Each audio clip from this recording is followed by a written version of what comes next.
đòn đòn lính nua mê ninh du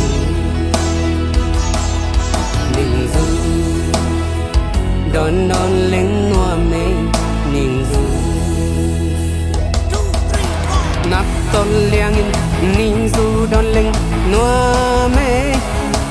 căn nun kapan ông thấy đi lệ ông tai tâm mô đích asatam sắc cây xin tệ đón lên ninh du khum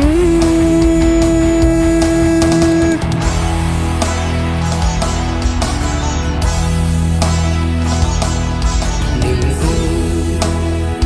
đón đón lên nua mê ninh du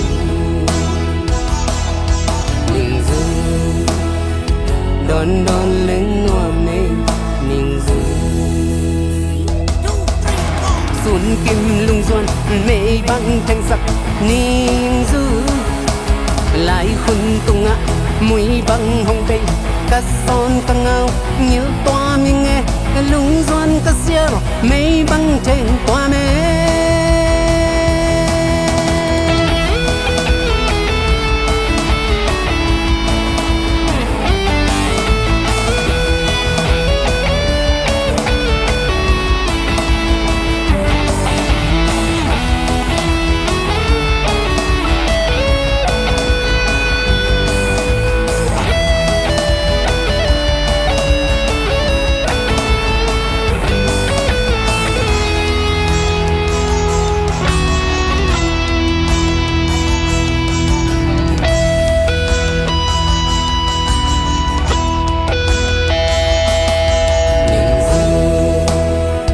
đón đón lên nua mê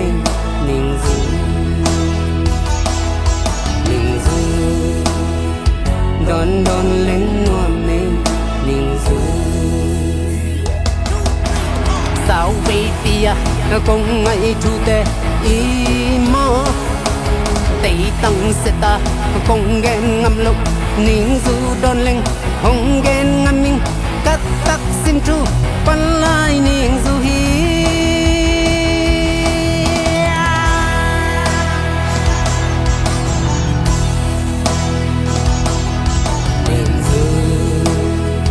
sa tanggal yami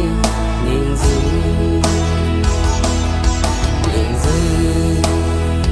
đón đón non kê